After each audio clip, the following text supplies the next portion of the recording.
Okay, so you're here to basically get smarter faster. Right. I mean, who isn't? Right? Right. We all want those aha moments, without having to wade through, tons and tons of pages. Absolutely. So today we're focusing on like the bedrock of actually achieving stuff.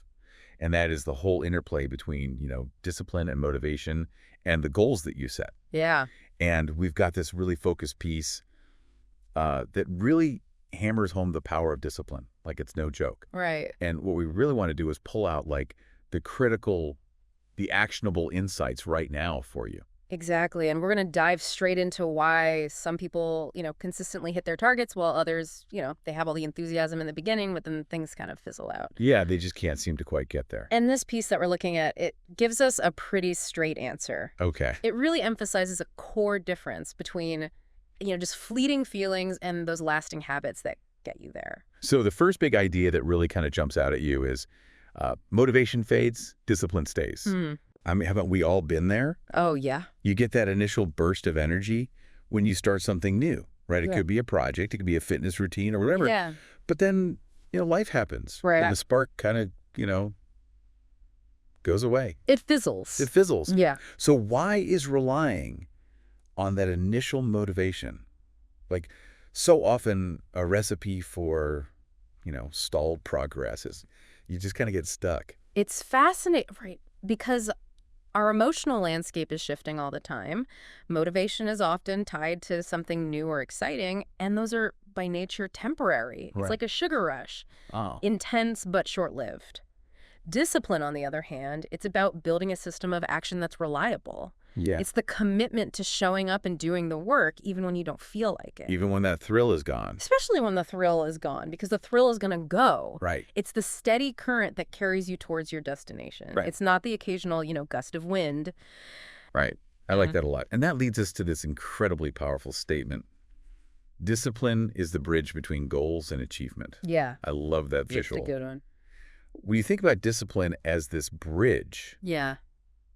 what does that tell us about how we actually go from wanting something to having it? Well, I think the bridge analogy highlights the active and essential role of discipline. Okay. So a goal is on one side, achievement is on the other side. You can see the destination, but without a well-constructed bridge, the consistent effort, the habits of discipline, there's just no reliable way to cross that gap. It's like you can't get there from here. You can't get there from here. Right. So it really implies that simply wishing or intensely desiring something is not enough. Right. You need to build and maintain that structure that gets you there step by step. Yeah, and I think that's a really good point, because sometimes we think that just like wanting something so badly is going to magically make it happen. But without that structure that you're talking about, it's just not going to work. And hoping and wishing it's a recipe for disaster, right? Right.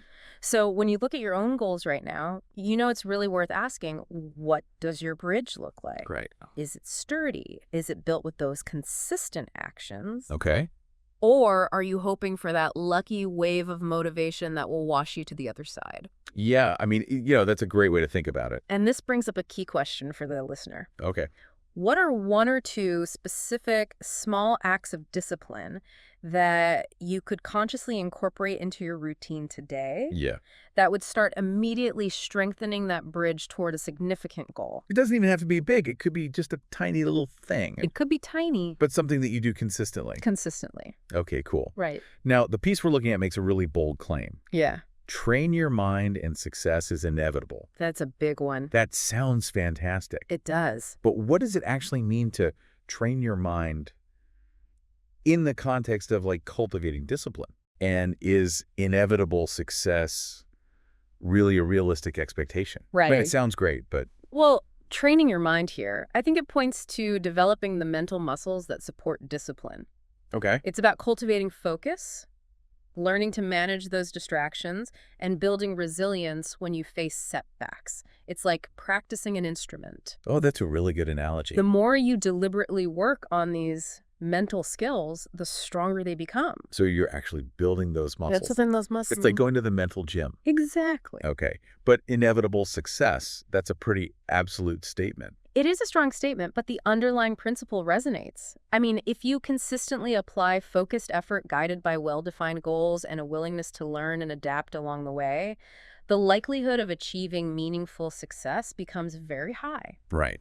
So perhaps highly probable is a more nuanced way to think about it than inevitable. Okay. But the core idea is the compounding power of disciplined mental effort over time. So for you, the listener, here's the crux of it. Motivation's a great starting point. It gets you going, Gets you out of the gate. gets you out of the gate, right? Yeah. But discipline is the engine that keeps you moving. Yeah, It's the bridge that turns your goals into reality. it is. And while inevitable success might have some wiggle room, Yeah. actively training your mind for discipline Mm-hmm. is the most reliable path to getting where you want to go. Precisely. It's about taking conscious control of your actions, Right. regardless of how you feel in the moment. Right. And so here's a final thought to chew on. Okay. What's one tiny, almost ridiculously small way that you can actively train your mind today in service of building stronger discipline around a key goal? Maybe it's like resisting the urge to check your phone for the first 10 minutes of work or something, whatever it is for you. Yeah. Just consider that. Give that a thought. And thanks for diving deep with us. Always a pleasure.